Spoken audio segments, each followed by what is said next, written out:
Good morning. Welcome to Fantasy Sports Today here on SportsGrid. I'm Craig Mish along with George Kurtz for the next 2 hours. We got you covered with the week in fantasy baseball. Also, a look ahead to today's games as well as the weekend. George, great to be back with you here on the show. Month of June has begun in fantasy baseball. I think a lot of people kind of understand where they are in their season, but that's not to say we didn't have some major breaking news this week. We'll go through it, some key injuries as well. Yeah, we can always start every show we do on the weekend with injuries, right? That's been a major story in the Major League Baseball this season. And truth be told, it's pretty much the Major League story of every Major League Baseball season, or football, hockey, basketball, injuries. All right, got to stay away from them. This year, it's been very difficult to do so.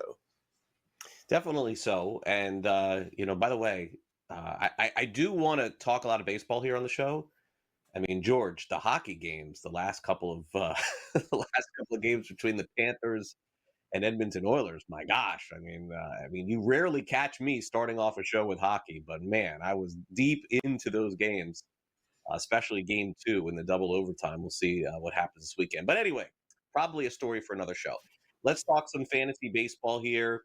Really, really tough news for the hot Arizona Diamondbacks, who are winning games, but are going to have to do it for the rest of the season without Corbin Burns, who's going to have Tommy John surgery and miss the remainder of this year, and my guess, a lot of next year as well. Devastating injury for a guy who was really considered to be one of the premier pitchers in all of Major League Baseball, going back to winning a Cy Young, of course, with the Milwaukee Brewers. Francisco Lindor broke his toe. We'll see what that ends up doing to him. He's been in and out of the lineup for the Mets. Shane Bieber, more of the same. Setback, haven't seen him. We saw Jack Caglione get called up. He's in the mix now for potential Rookie of the Year. Kyle Teal also got the call up too. We'll see how he does in the big leagues. And boy, tough year for the Braves continues. They're so desperate they got to call up Craig Kimbrell back to the major leagues. Yeah, Craig Kimbrell, who was their closer in 2010, is their closer now in 2025. Wow, that's insane. Okay, so George, this is, arguably one of, if not the biggest injury of the season in baseball with Corbin Burns. It's never a way that we want to start off the show, but when you're talking about fantasy head-to-head, season long, and you go into a draft and you say, okay, I got Burns, he's my SP1. You're like, all right, I'm getting 25 starts, I'm getting 30 starts, I'm getting close to 200 strikeouts. I'm locked in. Maybe I can wait on pitching a little bit later in the draft because I feel really good. I got one of the top 5 pitchers in baseball for sure. Unfortunately, the news that we heard last week came to fruition. He's going to miss the remainder of the year. Keeper leagues, George, I don't know. I mean, if you're playing in your keeper league beyond next year too, I guess you keep him. But beyond that, this does feel like a year and a half injury. Yeah, I don't think you'll see much of him next year either. So I think he'll be sort of worthless for you there. I think in a keeper league, it depends on how long you can keep the player for, right? My home league is a 3-year keeper league. So if you drafted him this year and you were keeping him, well, you lost him year 1. Year 2's a bust. Is it worth keeping him for year 3? Probably depends on a couple of things. Who else you have on your roster that you can keep, and B, what's the penalty for keeping him? Do you lose the round you drafted him in, which in this case is probably round 2, round 3, so you're not keeping him. You're moving on. You're finding somebody else here. So I'm probably not keeping him. Dynasty League, of course, is different here. You get him forever. Yeah, I'll keep him there. You pretty much keep everybody in the Dynasty League. So it sort of is what it is there. But this is not surprising. Okay, we heard when he got the injury, you knew it wasn't good. You're just hoping it's not terrible. Ends up being terrible here. So he's done for your fantasy team and for the Arizona Diamondbacks. And as you said, they were starting to play better now, starting to win games here. They did get back Eduardo Rodriguez last night. He is not Corbin Burns, and truth is, he's been terrible. All right, so they've got some problems there in the pitching staff. Brandon Pfaadt, couple of awful starts in a row. I mean, if you started him in a head-to-head league, it was awful. You're done right to those starts, right? Your week's over. You're not going to win any pitching stats there. So they've got some work to do, to put it nicely. Remember Jordan Montgomery? That didn't work out either. He's also out with Tommy John surgery for the Diamondbacks. Yeah, Diamondbacks have some work to do, but they've been winning games somehow. With all of this going on, jumping back into the mix for the wild card. Let's start off with some better news here.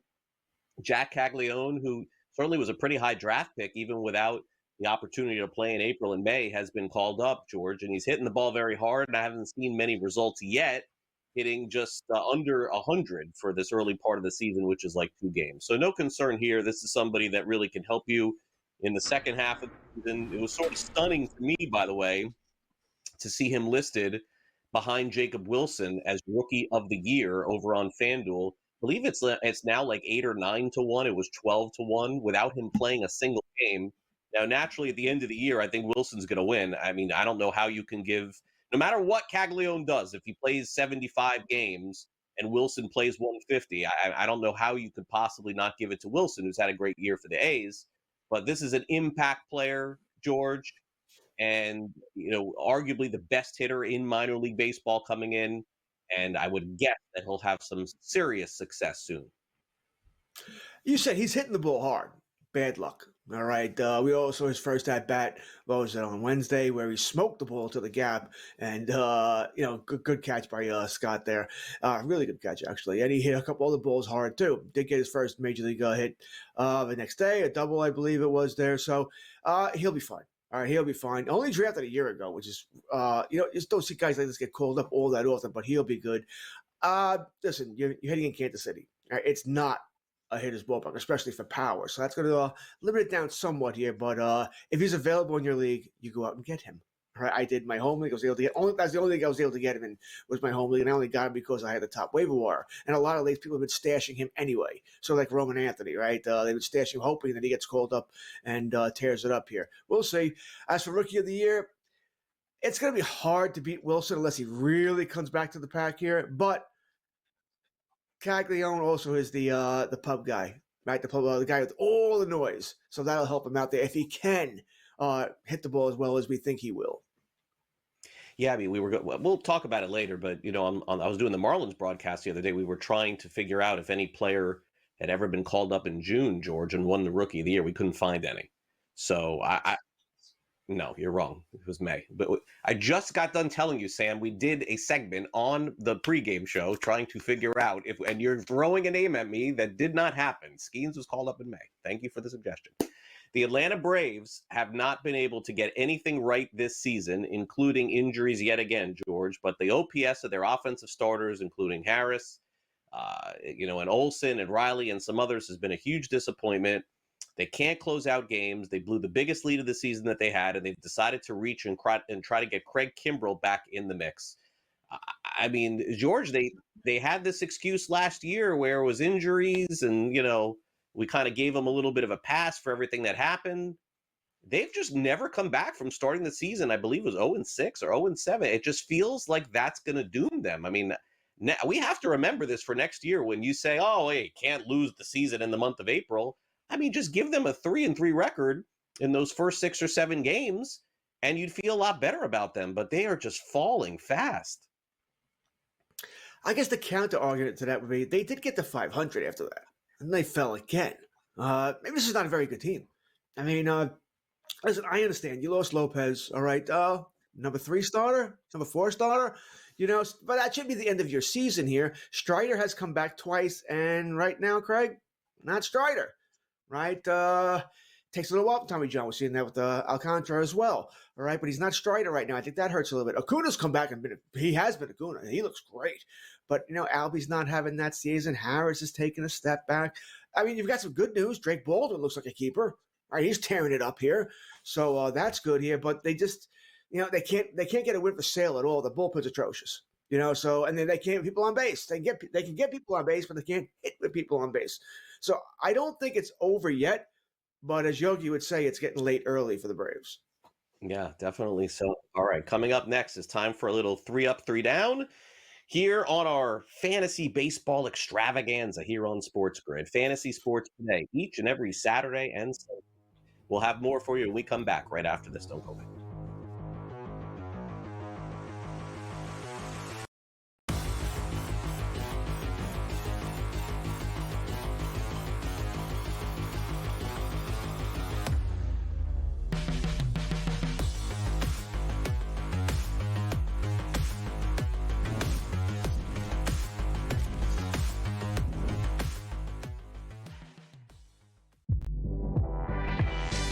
It'll be interesting to see what the Knicks do, but the Knicks are at a point now where they don't have to blow it up. They may still do so, and they have a right to do so, but with trading the 4 first-round picks and the pick swap for Mikal Bridges, the Knicks don't have a lot of room in regards to actual picks to throw at people. Betting above the rim, only on SportsGrid. No one is going to pick Indiana. No one's going to pick Indiana to make it close, honestly. Like, you could get tremendous odds if you pick OKC in 7. I think that taking the series over 5.5 games, the last 2 NBA Finals series ended in 5. I think this one goes 6. I think the Thunder will get the job done, but I think the Pacers are just too strong of a team and too talented of a team and too deep of a team to lose in 5 or fewer games. Newswire, only on SportsGrid. The Knicks really got past that playoff dragon for them that really stood in their way. So for the New York Knicks to be the Celtics and then an outright favorite to win the Eastern Conference Finals, that's where the disappointment is. The goalposts got moved, right? Because when you went into the Celtics series, a lot of Knicks fans said they weren't going to be this. I'll say this is more unprecedented than the 99 run when they were the 8th seed. The Early Line, only on SportsGrid. Face. It's the new face. New face of what? The hell are you talking about? Like seriously. Oh, the new face of the NBA, Anthony. Yeah, okay. You know what I mean? Like, really? Guy's got 2 shots. You're the face of the NBA. Slow down. He's a good player. I've always thought the whole face of the NBA thing was comical. You want him to be the face of the NBA because you don't like it that all the other faces of the NBA aren't American. Sports Rage tonight, only on SportsGrid.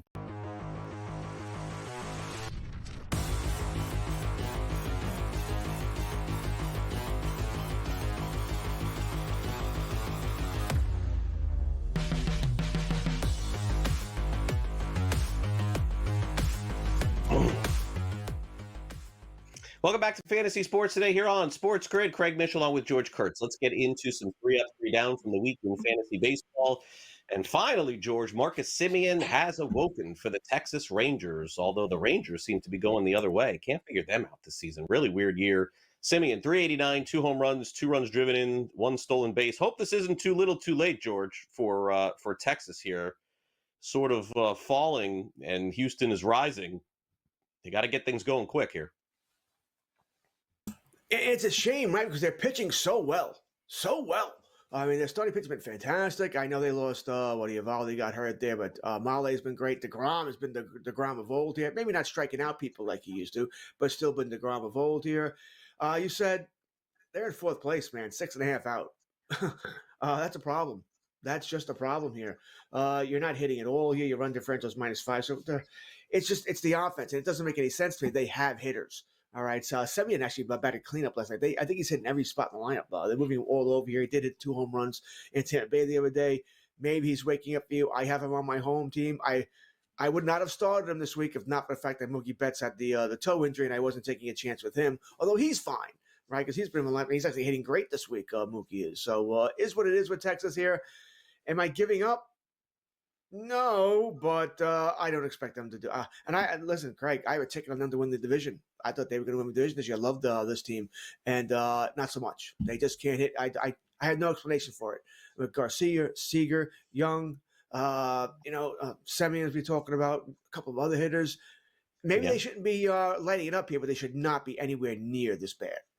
No, very, very strange year for them. It was a strange year for Max Muncy, who finally woke up after 2 months with 5 home runs this past week and 11 runs driven in, hit over 300, tormenting the Mets. I mean, it's been a really bad year for Muncy, let's be honest, George, and you're starting to see him platooned a little bit more than in the past, but maybe this will change things. Yeah, I mean, he's a home run hitter and he's streaky, so we know that's sort of going to happen there with Max, right? And when he hits bombs, he hits bombs. They're long shots here. He's batting .221, which, by the way, is a major improvement over where he was a month ago. He was about 170, so he has brought that up a little bit here. 9 home runs, so he's on pace right now. To hit about 25. I think I think at the end of the year he'll hit 30, but the average is going to hurt you. It was just sort of what you want, what you expected. You drafted him. What were you expecting? You knew the average was going to hurt you. What did he bat last year? 232, 212, 196, 249. Those are his averages the past few years here. But the home runs are short, right? We're used to being in 30s. That's what we want here. So if he hits 30 home runs, you got what you paid for. Right, so I don't think you can complain here. But, Gabe brought up a good point. He's the big Dodger fan here, right? That the Dodgers also might move on eventually. Right, they released Chris Taylor. They released Austin Barnes. could Muncy be next on that chopping block here? If they figure they're not getting enough out of him. Only problem is I don't think the Dodgers have a top young third baseman to replace him with. They are platooning him, but not with anybody who can play third base full time. Willie Castro of the Twins also with a nice week, kind of unexpected here. 348, 2 home runs, 3 runs driven in, and also a stolen base. Really good contribution for somebody that you didn't expect. Yeah, and listen, the numbers are there, but you probably have to take any Minnesota Twin numbers with a grain of salt here. They did play Sacramento, or in Sacramento, right? To play the Athletics there. So I'm always going to be a little careful with that. For the next couple of years or however long they're going to be there, that's going to be the Coors Field of the American League. All right, we know the ball's going to fly out of there. You're going to get some inflated offensive numbers here that may not translate for when they don't play in Sacramento. So good week for him. That's fine. It's all great here. But probably going to take that with a grain of salt. All right, now in terms of tough weeks, maybe it's getting hit by the pitch. Who really knows? But not the best week for Bryce Harper. And George, I mean, Philadelphia has lost a couple in a row. I mean, maybe sitting Harper even some more is kind of the right thought process here. I mean, I hate to say it's like NBA load management, but this is a guy that you want for the end of the year, and now is not really important. Hit under 100 this week. Yeah, can't agree there. I think you're right. You got to get him healthy. Got to get him back here. Now, he didn't know, but he was out of the lineup last night as well with a sore elbow. All right, so that hit by pitch is, which is by Strider, by the way. And I know some Phillies were upset about this. It's definitely lingering here. So you got to get him right. You can't bring him back too early. He's got to sit out the weekend. Right? And you got to get him back to 100% here. So, what are you going to do? Listen, if he's on my team, he's in my lineup. It's really that simple here. Maybe I got to make a tougher choice come Monday. I don't know if they play Monday, but come lineup deadline time, if I hear if I'm not sure he's going to be in, do I want to keep him out the whole week in a weekly lineup? Maybe I do. Because even if he does play, maybe he's not going to perform for me, especially if I have a decent backup first baseman utility that I can use instead of him. Paul Goldschmidt. Eventually, things were going to fall a little bit for Goldie. I mean, he's been incredible all year. So, Jazz comes back. He goes crazy. Goldschmidt goes down the other way. Yankees live with it. Man, I mean, the Yankees have had this really fortunate season. Sometimes, George, teams get cold all at once. Teams get hot all at once, But for the Yankees, they've been really lucky. It's been a combination. When Judge has been hot, others haven't. When he's gone cold, other guys have gotten hot. That's a good recipe to get the lineup consistent.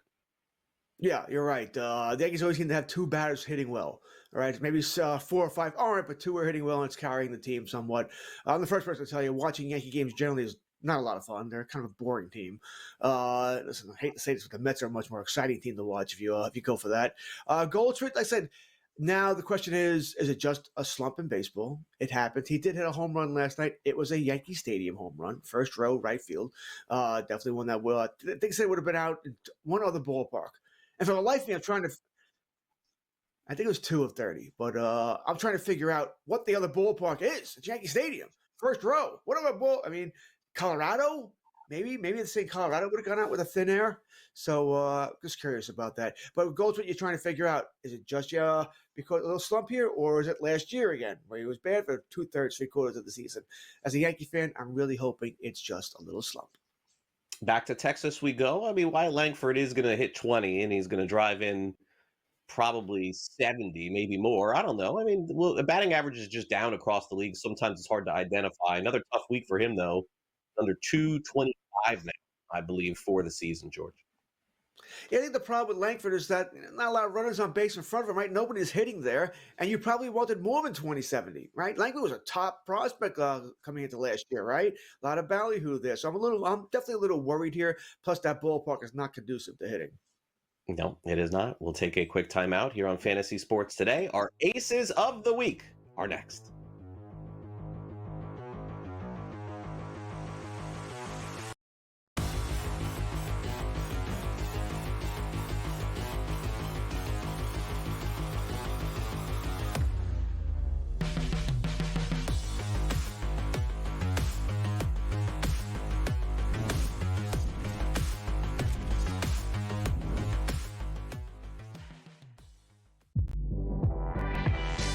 It'll be interesting to see what the Knicks do, but the Knicks are at a point now where they don't have to blow it up. They may still do so, and they have a right to do so, but with trading the 4 first-round picks and the pick swap for Mikal Bridges, the Knicks don't have a lot of room in regards to actual picks to throw at people. Betting above the rim. Only on SportsGrid. No one is going to pick Indiana. No one's going to pick Indiana to make it close, honestly. Like, you could get tremendous odds if you pick OKC in 7. I think that taking the series over 5.5 games, the last 2 NBA Finals series ended in 5. I think this one goes 6. I think the Thunder will get the job done, but I think the Pacers are just too strong of a team and too talented of a team and too deep of a team to lose in 5 or fewer games. Newswire. Only on SportsGrid. The Knicks really got past that playoff dragon for them that really stood in their way. So for the New York Knicks to be the Celtics and then an outright favorite to win the Eastern Conference Finals, that's where the disappointment is. The goalposts got moved, right? Because when you went into the Celtics series, a lot of Knicks fans said they weren't going to beat it. I'll say this is more unprecedented than the 99 run when they were the 8th seed. The Early Line. Only on SportsGrid. Face is the new face. New face of what? The hell are you talking about? Like seriously. Oh, the new face of the NBA, Anthony. Yeah, okay. You know what I mean? Like, really? Guy's got 2 shots. You're the face of the NBA. Slow down. He's a good player. I've always thought the whole face of the NBA thing was comical. You want him to be the face of the NBA because you don't like it that all the other faces in the NBA aren't American. Sports Rage tonight.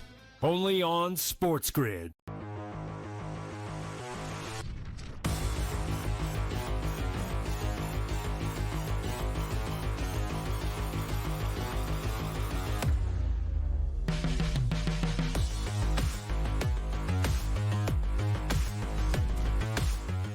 Welcome back to Fantasy Sports today on SportsGrid. Time now for our Aces of the Week in fantasy baseball for the first weekend in June. And George, I'll get it started. Don't look now. George, the team behind your Yankees, charging fast, but still far behind, let's be honest. The Tampa Bay Rays. How many years are we going to do this, George? Last year was like the first year that we looked at the Rays and we're like, all right, they're not going to make it. Can you really say that this year? I'm not sure. Their pitching has been great. Timely hitting again. They're playing in this, spring training ballpark and having success. They played a lot of home games. Maybe I guess that's the way you got to look at it.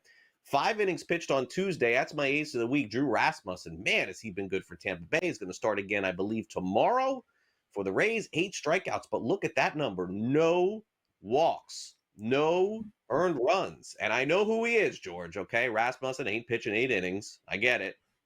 But I wanted to do this and kind of ask you if you felt any threat from Tampa Bay, another team on the rise again. All right. As a Yankee fan, sure. All right, because it's the Rays. They always manage to do this, right? But you brought up a key thing there. When that roller schedule hits, how is that going to affect that team? They're going to play a truckload of road games real soon, right, to avoid the wet weather that can happen there in Tampa each and every day here. So we'll see how they handle that. But Rasmussen, I gotta tell you, Craig, I've in my home league, I've claimed this guy 3 separate times this year, and I've released him 3 separate times.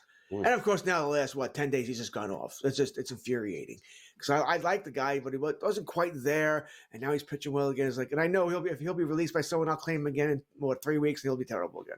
Annoying here, but their pitching keeps them in the games, right? Pepio, Rasmussen, Shane Baz, Bradley's pitched better here, so their pitching keeps them in the game here. Caminero, all of a sudden, he looks like that guy, right? He's tearing it up.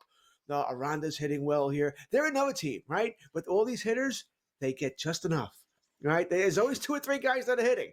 Maybe Brandon Lowe's having a fantastic. You drafted Brandon Lowe right now. You're feeling pretty damn happy, especially at second base, which is like a quagmire this year. So they always do just enough here. My guy was Framber Valdez. I had a choice between Valdez. I thought about Carlos Rodon too, but I didn't want to seem like a homer with the Yankees. So I took Valdez. He was pitched very well for the Houston Astros. He is their ace. There was some wonder at one point, by the way, that if Houston fell out of it this year, could he be moved?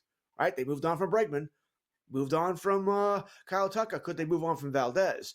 And unlike with Bregman, maybe not want to lose, get some value before you lose the player here. But Valdez, 7 innings pitched, 11 strikeouts, looked great. Did he have a complete game shutout last week? Or maybe it's the complete game. But he, once again, he's pitching very well for the Houston Astros, leading that charge. And they're another team they don't go away either.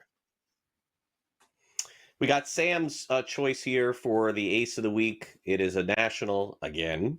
This time, Mackenzie Gore again. 7 innings pitched, no earned runs, 7 strikeouts, and 1 walk. He was like a sneaky pick to win the National League Cy Young, George. I mean, I probably don't think he's going to win it, but you know what he is? He's probably more of a sneaky pick next season. That would be my guess. Is like he's going to finish, George, what would you say this year? 4th, 5th, maybe, something along those lines. Kind of like Burns did, and then ends up winning it the next year. I mean, you just have to be glad he's not in the American League, because I don't think we're going to see another Cy Young outside of School Bowl for years. You may be right. I'd like to make fun of Sam here. It wasn't even. What were we trying to say that Gore was a top 5 candidate for the Cy Young? It seems like no, it's not. There's a lot of pitchers, and then this week he puts him in for his fantasy ace of the week here.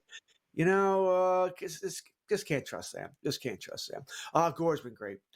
He might be one of the few players. He came from the Dodgers, right? One of the trades there, the Ruiz trade, Padres. So he came from part of a Soto deal. Yeah. You got Gore. You got Wood. You may rather have Gore and Wood than Soto long term, especially with the contract you got there. Yeah, I think you would, right? You got an ace. You got Wood, looks fantastic here. The future is sort of bright with Washington, especially if they go out and spend some money here. Gore's great. He'll be a future Yankee in a couple of years. Cost-controlled labor. Got all those players not making any money for years and years and years, while Soto gets his $500 million. All right, we'll take a quick time out here on Fantasy Sports today. It was a fantastic start to the season for Jesus Luzardo. Is it time now to buy or sell, or is it even too late? We'll dive into trade season in fantasy baseball.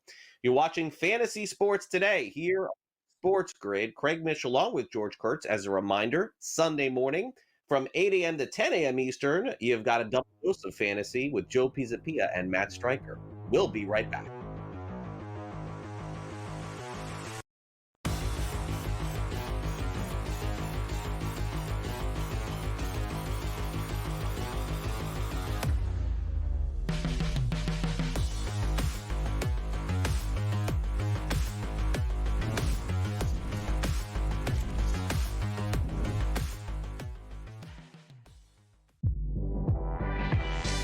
It'll be interesting to see what the Knicks do, but the Knicks are at a point now where they don't have to blow it up. They may still do so, and they have a right to do so, but with trading the 4 first-round picks and the pick swap for Mikal Bridges, the Knicks don't have a lot of room in regards to actual picks to throw at people. Betting above the rim, only on SportsGrid. No one is going to pick Indiana.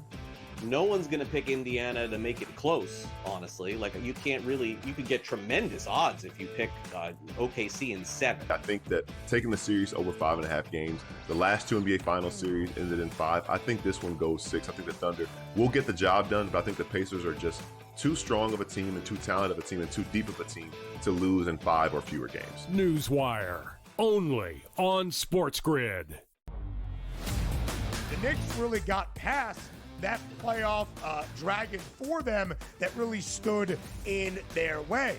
So for the New York Knicks to be the Celtics and then an outright favorite to win the Eastern Conference Finals, that's where the disappointment is. The goalposts got moved, right? Because when you went into the Celtics series, a lot of Knicks fans said they weren't going to beat it. I'll say this is more unprecedented than the 99 run when they were the 8th seed. The Early Line, only on SportsGrid. Face. It's the new face. New face of what? The hell are you talking about? Like seriously. Oh, the new face of the NBA, Anthony. Yeah, okay. You know what I mean? Like, really?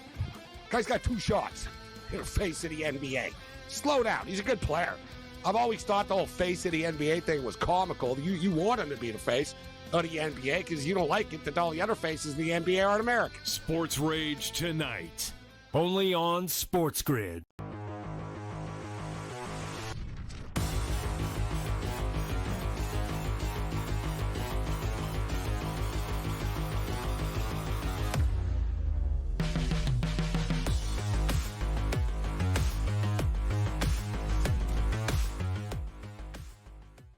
Well, it definitely is trade season in fantasy baseball. In the month of June, July, it's time to see where you're at. Maybe buy low, sell high. And George and I are going to review some potential options for you. And let's get into it, George. Now, this has been the biggest shock in fantasy from a pitching perspective over the last 10 days. George, Jesus Luzardo, when we were here, I believe if it was last Sunday or maybe it was just before that, was leading the National League in WAR for all pitchers in the National League. And then he gave up 20 runs in 5 2/3, 6 strikeouts, 5 walks. Now, here's what I'm going to tell you about Jesus Luzardo, George. Saw him pitch for many years in Miami, saw some of this happen. I got to be honest with you. I hope for the best here. I'm not buying this. I am not buying Jesus Luzardo. I'm worried. I'm worried something's up. There's been something up, unfortunately, with Luzardo, who, again, I liked very much when he was here. But when this stuff sort of happened, you had to wonder, is there an issue? I'm going to let this play out. I'm not going to buy or trade for Luzardo. I'm probably not going to sell either, by the way, and hope he turns it around. But, yeah, I mean, I got a little bit of a concern level here. Well, you probably can't sell him right now. At least not for anywhere near even value, right? You can sell him for what, 80 cents on the dollar, coming off two awful starts. I brought up Brandon Pfaadt earlier. I mean, how many rosters out there had Pfaadt and Luzardo? All right, you just want to jump off a bridge because it's over. So once again, you're going to have some issues here. Like I said, it goes through my mind as well. All right, is there something wrong with the shoulder, the elbow? What's going on here? Is he hurt? They're just trying to pitch through it here. Is it just a dead ball? Dead arm? Is that the problem? He only has one start next week, even though it's on a Tuesday, and it's against the Chicago Cubs. Not in my lineup. All right, he sits next week for me. I'll sit. The week after that, he'll be a 2-start week, and the first start comes against the Miami Marlins. Go figure. We'll see how he does on Tuesday, but probably gets back in my lineup for that. His second start becoming against the New York Mets later that weekend. So I'm not trading because I can't get equal value here, but I'm not starting him next week. He's on my bench. Fair enough. Now, I kind of feel the opposite on the next subject here, Spencer Strider. The issue is that somebody drafted him probably not as high because they knew he was going to miss some time, and so they held him for a while, and it's going to be hard to pluck this guy out for, as you said, like 50, 60 cents on the dollar. But I'd be willing to take a shot here on Strider because he does have a contract. No matter where the Braves are headed, it would be so silly for them to even consider moving him if he didn't have a good year. So this is probably a player for me that if I could grab, and especially in a dynasty league, I would take my shot here. I mean, remember, the guy missed a full year of baseball. Mr. Fuller, he's only thrown 19 innings. What's he got, 3 starts, 4? And one was before the hamstring, so only 3 since he came back. Yeah, I'm with you. Somebody wants to trade him, I'll definitely take a shot. You want to trade him in a dynasty league, I'll certainly take a shot here. Or a keeper league for that matter here. So yeah, you might have to eat it for a little bit, but I think he'll be better in the second half than he was in the first. Listen, we know this with Tommy John. Not everyone comes back and is aces from start 1 on here. It might take him 4, 5, 6, 8 starts before he truly figures it out here. So I'm with you here. I would trade for Strider. He's probably is in my lineup next week. I'm probably going to roll him out there. I understand wins could be an issue because the Atlanta Braves aren't playing well. So maybe that's a problem if you're in a points league here. His next start will come against Colorado. He plays Colorado next week and San Francisco on Sunday. San Fran might be a little bit of a problem. Colorado, you're starting him. So yeah, I'm riding with Spencer Strider. He's in my lineup. All right, so now you're a little jaded by Brandon Pfaadt, starting pitcher on the Diamondbacks. It looked like the month of April, this guy's going to be the new ace of the Diamondbacks. They got 3 aces, right? They got Burns, Gallen, and Pfaadt, right? How's that working out right now? Wow, he's been beat up. 5.51 earned run average after getting that long-term extension. I'm probably a buy here. I'm probably going to trade for him. George, the thing is that you look at the Diamondbacks, and this is not, when they spent, now I know they gave Jordan Montgomery a lot of money, okay, and they screwed that up. But generally speaking, they're a pretty sharp organization. I don't think that they could have screwed this one up so badly. That's my thought process for a guy like this. I probably would buy. I am sort of. I'm not going to buy. All right. Listen, the price is cheap. I'll buy anybody. All right. You're saying at 20 cents on the dollar, sure, but I'm not looking to get rid of him either. Once again, I think this is a wait. On he'd be on my bench. Next week he one start week against Seattle. I kind of like that. So it's against Brian Wu, because that's what it's supposed to be right now. So and Wu's pitched really well. W could be tough to come by here. Seattle probably not going to light him up, so you're probably not worried about getting destroyed again. But 2 bad starts in a row. I think you're on my bench. The problem is the week after that is his first start's going to come against Toronto, in Toronto, that bandbox. So once again, and then his other starts like they come at Colorado. Yeah, he's probably not starting for me for a little while, Craig. All right, he's probably going to be a wait guy. Fair enough. Sit on my bench, get better. All right, now this is one of the stranger stories of the year is Yordan Alvarez of the Houston Astros. Astros are surging. Alvarez has been in and out of the lineup with these like strange injuries, hand, wrist, I think. I don't know. It's been a bizarre year for him. So you're buying this banking that he's healthy. And you're buying this banking, George, there's not something else going on here that we don't know about, that Houston's hiding or something like that. Because they don't have to really disclose everything, to be honest with you. What do you make of this player? I don't know. This is maybe the one that we're going to discuss that I'm going to just not have an opinion on, basically, to say, hey, look, I'm not going to buy, I'm not going to sell, I'd like more info. Well, they found a fractured hand, right, on, was it last Sunday, last weekend, whatever it was. So how long does that keep him out for? They're not really saying here, but you figure if you get him back by July, all right, I would probably, I'm a risk taker a little bit. If I need power, all right, let's see if I can get him. I get him cheaply, 70 cents on the dollar, 75 cents for someone who needs to move him now because they need something now, and I'm in a good spot. I would probably take a shot. Hand injuries, wrist injuries, finger injuries, they do worry me for hitters, right? Because what if that hand is not as strong as it was, and he's not going to be able to drive the ball for those home runs? So I'd want to pay a lesser price, but I would certainly inquire here, especially if I needed power. If I'm in first place and I got, hey, I can take a little bit of a risk here and maybe go for broke. I might just do that for Alvarez and the Houston Astros. So yeah, I think I would buy Yordan Alvarez. Yeah, but like I said, I'm not paying anywhere near full price. Now, next player, Tyler Soderstrom. Boy, George, are the A's lucky that the Rockies exist? Otherwise, we would be just destroying the A's. Like, me honestly, they lose 19 out of 20. Is that right? Exiting April, we thought, hey, Tyler Soderstrom is the breakout player of the year. He's leading the league in home runs. I think he had 9 or 10. He slowed down a little bit here. I mean, these still are really good numbers for a player you expected nothing from. We got to acknowledge that. But you also have to acknowledge that maybe we've seen the best from him this season. Oh, I think that's fair. I mean, last 7 days he's batting 200 here. OPS is still fine at 990, but it is. Listen, it is what it is. Right? He might qualify a catcher, so I don't know if you're getting rid of him unless you have another good catcher there, because you probably draft him a catcher. The fact that his outfield eligibility is a bonus, but what second catcher? I mean, okay, maybe you got Baldwin. All right, you picked him up during the year. Fine, you want to, and he's your outfield now, and you can afford to move him. Bottom line is this: someone wants to trade him in that ballpark, where the weather's going to get warmer and warmer and warmer. I'll give him to me. I will take him. Odds are he's better than my catcher now. Lord, Will Strickland drive me nuts. They keep benching him every other game here for Cushing, which is just insane in my opinion.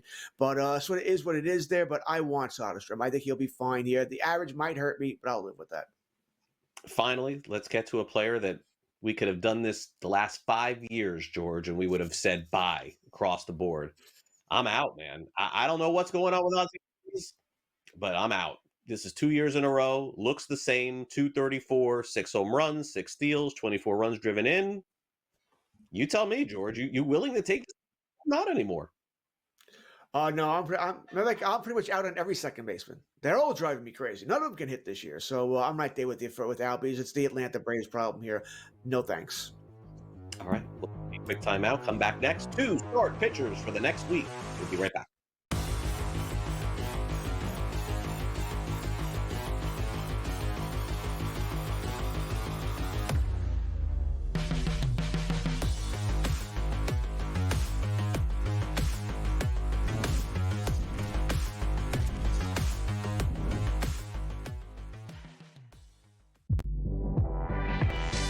It'll be interesting to see what the Knicks do, but the Knicks are at a point now where they don't have to blow it up.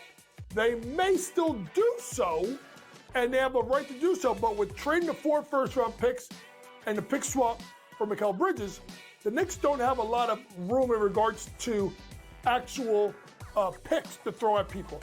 Betting above the rim, only on SportsGrid. No one is going to pick Indiana. No one's going to pick Indiana to make it close, honestly. Like, you could get tremendous odds if you pick OKC in 7. I think that taking the series over 5.5 games, the last 2 NBA Finals series ended in 5. I think this one goes 6. I think the Thunder will get the job done, but I think the Pacers are just too strong of a team and too talented of a team and too deep of a team to lose in 5 or fewer games. Newswire, only on SportsGrid. The Knicks really got past that playoff dragon for them that really stood in their way. So for the New York Knicks to be the Celtics and then an outright favorite to win the Eastern Conference Finals, that's where the disappointment is. The goalposts got moved, right? Because when you went into the Celtics series, a lot of Knicks fans said they weren't going to beat it. I'll say this is more unprecedented than the 99 run when they were the 8th seed. The Early Line, only on SportsGrid. Face. He's the new face. New face of what? The hell are you talking about? Like seriously. Oh, the new face of the NBA, Anthony. Yeah, okay. You know what I mean? Like, really? Guy's got 2 shots. You're the face of the NBA. Slow down. He's a good player. I've always thought the whole face of the NBA thing was comical. You want him to be the face of the NBA because you don't like it that all the other faces of the NBA aren't American. Sports Rage tonight, only on SportsGrid.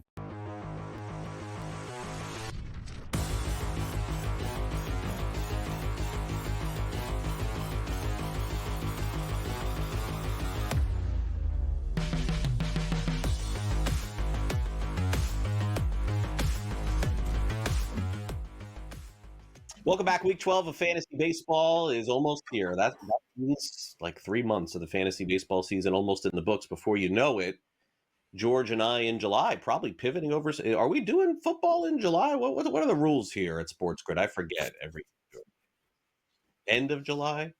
Yeah, back in the day, remember, George, when we used to work on radio, we used to was it June that we started doing football? Was it? I think it was June. We started July 1. Right? It was football. Major League Baseball did not exist come July 1st. Yeah, that was a shame. All right. Well, anyway, we're not there. We're doing this. All right. So Matthew Boyd of the Chicago Cubs gets 2 starts. Really, really good starts, by the way, I think, at Philadelphia and against Pittsburgh. Now, the Philly start, George is like, are you nuts? Like, the Cubs are good, man. They're just beating everybody. Like, I don't know that it really matters at this point. If Boyd goes 5 innings and gives up 3 runs, he may win. And then he's got that start against Pittsburgh. This has been a nice reclamation project for Chicago. So, I mean, the bottom line is you could do a lot worse. I'm in. I think Boyd's getting pretty close to, he's in my lineup. I don't even think about it anymore. He's starting. He's in my lineup. You said Cubs are a good team. Good chance for a W there. He's pitching well. He may not be. He's not Tarek Skubal, who the hell is, but he's pitching well here. Wait, what else do you want? He's 3.01 ERA. Whip maybe a little high at 1.19, but you're fine there. He's got more than a strikeout per inning. What do you want here? Hey, if the wind's blowing out, okay. Daily lineup, I'm not going to start him there. But that's any pitcher at the wind's blowing out regularly, I'm not starting. All right, but other than that, he's in my lineup. He's a lock. The forgotten man on the Diamondbacks. Boy, the disrespect for this guy. Merrill Kelly of Arizona. I think his whip is under 1 on the year. This guy's really good, but yet he's never in that same conversation with some of the other pitchers. Gets Seattle and San Diego. I mean, this is as easy as it gets, George. How are you going to find him? I mean, this guy is a must start every week, no matter who he plays. Yeah, I think with Merrill, he probably doesn't get the love he should be, probably for a combination of reasons. A lot of us still remember when the ball flew out of Arizona, right? So we were wary of their starting pitchers too. The humidor or whatever they use in there, it slows it down somewhat. So once again, ERA 3.43.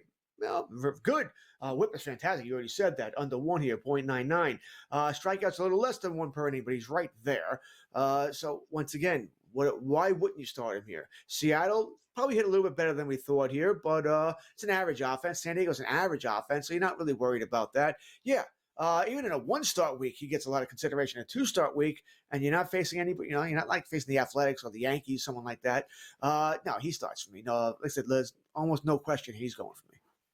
All right, a little tougher here, I think. UC Kikuchi gets 2 struggling teams, but he's only got 1 win on the season despite the numbers that he has, George. I mean, I'm not really diving into what's going on with Kikuchi after the 5th inning, but I'm going to guess that it's been a lot of close games that they haven't won. He gets the A's, who can't win a game on Monday, and then the Orioles, who seem to be like doing a little bit better, but generally not that much. Tough one for me here, Joe. I'm probably going to start him, but I mean, something seems to be happening here, maybe that I'm missing here. Why does he only have 1 win on the year? His numbers are good.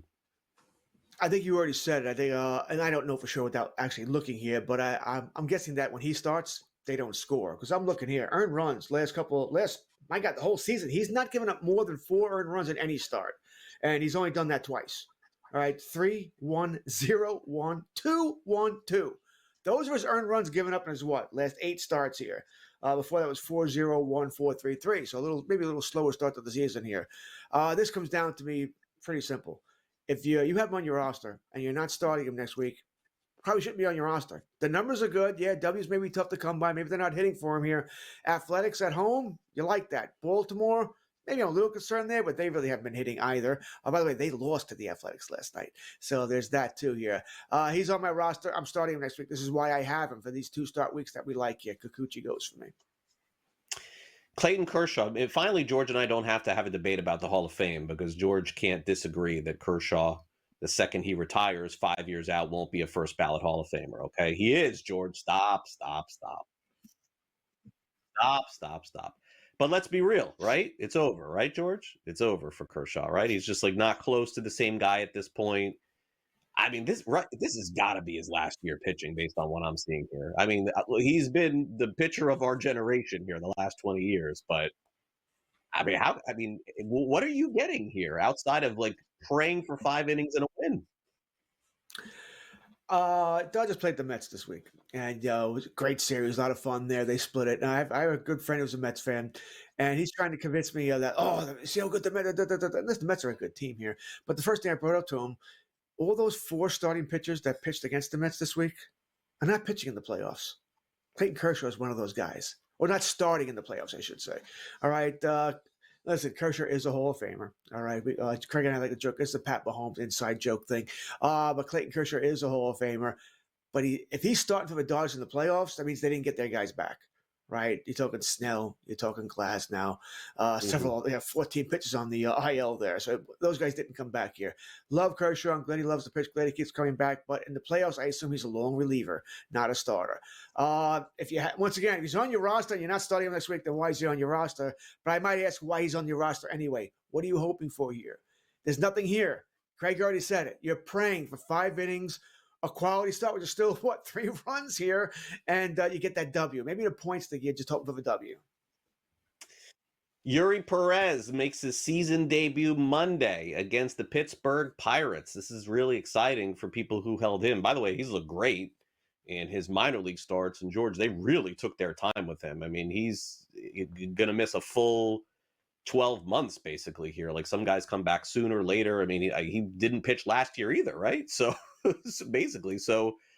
Pirates and Nationals, yeah. I mean, look, this is what's hard, George. The temptation that you've been holding this player for so long, I'm going to guess if you did, 95% of people are starting him this week.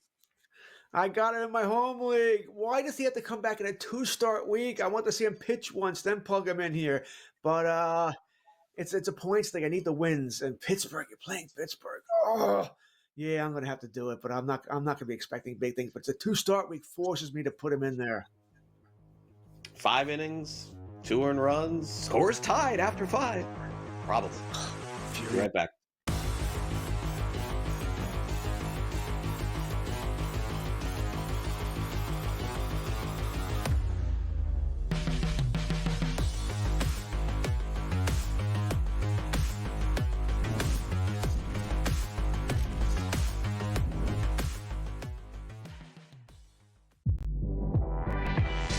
It'll be interesting to see what the Knicks do But the Knicks are at a point now where they don't have to blow it up. They may still do so, and they have a right to do so, but with trading the 4 first-round picks and the pick swap for Mikal Bridges, the Knicks don't have a lot of room in regards to actual picks to throw at people. Betting above the rim, only on SportsGrid. No one is going to pick Indiana. No one's going to pick Indiana to make it close, honestly. Like, you could get tremendous odds if you pick OKC in 7. I think that taking the series over 5.5 games, the last 2 NBA Finals series ended in 5. I think this one goes 6. I think the Thunder will get the job done, but I think the Pacers are just too strong of a team and too talented of a team and too deep of a team to lose in 5 or fewer games. Newswire, only on SportsGrid. The Knicks really got past that playoff dragon for them that really stood in their way. So for the New York Knicks to be the Celtics and then an outright favorite to win the Eastern Conference Finals, that's where the disappointment is. The goalposts got moved, right? Because when you went into the Celtics series, a lot of Knicks fans said they weren't going to beat it. I'll say this is more unprecedented than the 99 run when they were the 8th seed. The early line, only on SportsGrid. Face. It's the new face. New face of what? The hell are you talking about? Like seriously. Oh, the new face of the NBA, Anthony. Yeah, okay. You know what I mean? Like, really? Guy's got 2 shots. You're face of the NBA. Slow down. He's a good player. I've always thought the whole face of the NBA thing was comical. You want him to be the face of the NBA because you don't like it that all the other faces in the NBA aren't American. Sports Rage tonight, only on SportsGrid.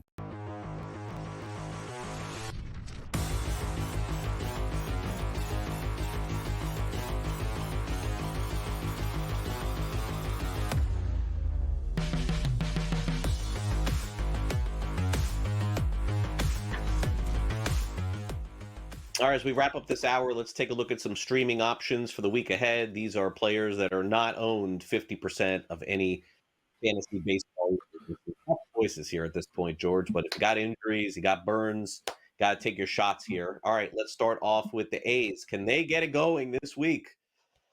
At the Angels, Jeffrey Springs, less than 20% owned, at a good start out last time against Minnesota. Seemingly has a lot of quality starts in him. But, oh, gosh, like the A's are just playing so bad right now, George. It's hard to endorse anyone. A's are on a 1-game winning streak. Yeah, A's are going to break out now, get right back in this thing.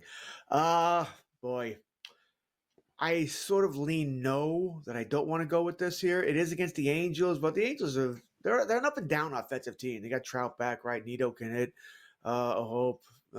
Ward's been really good. I wonder if Ward's going to get moved, by the way. Hell, I wonder if Trout could finally get moved, maybe to Philadelphia to shake things up there. And if they don't start feeling a little better, although that contract's a nightmare.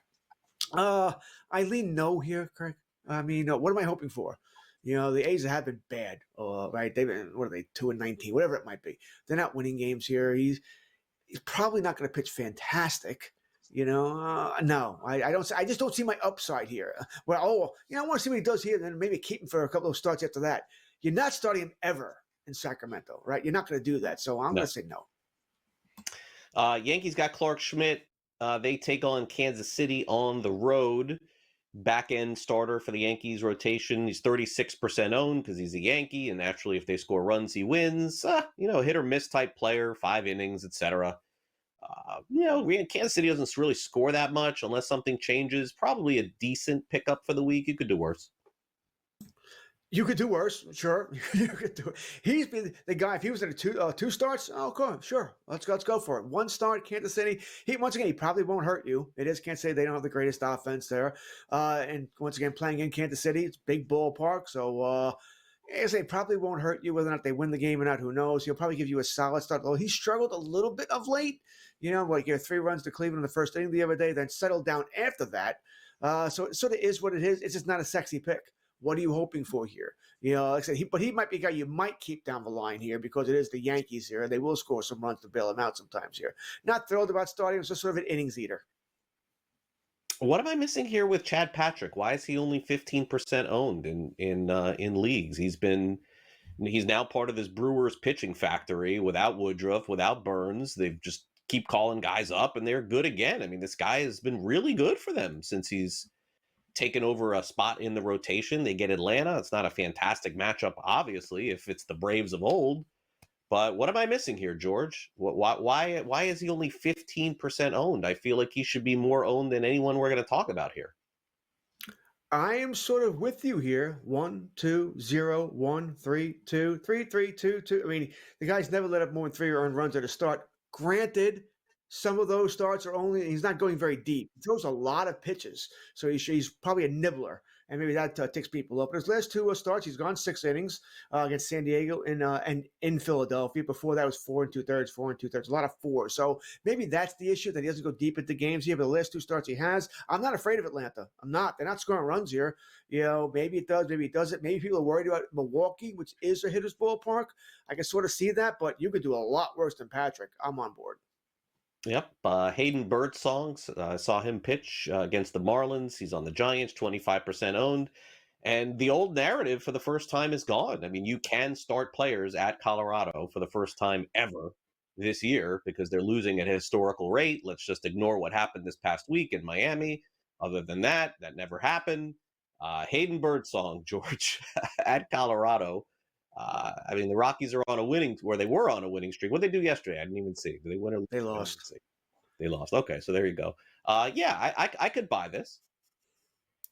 They lost yesterday. They had bases loaded. It was tie game, 2-2, 8th inning, bases loaded, nobody out, and they don't score. Runner on third got doubled up on a line drive there. The Mets scored 2 in the 9th. I think isn't that the biggest insult for Colorado, by the way, Craig? Is that you're not afraid anymore to have not a top name starting pitcher start in Coors Field anymore because the Rockies are that bad offensively that even in Coors they can't hit. Biggest insult going here. So yeah, I'm not afraid to start Birdsong in Colorado. All right, Adrian Hauser keeps bouncing around. He's bounced his way to the White Sox now. He's been fantastic with the White Sox. Takes on Texas. Probably going to go the other way here. I'll pass. It's the White Sox. I'm gonna have a tough time. Yeah, I know we knocked Texas. They can't hit earlier, but I still can't do this. I just can't. Rookie report coming up next. You're watching Fantasy Sports Today on SportsGrid.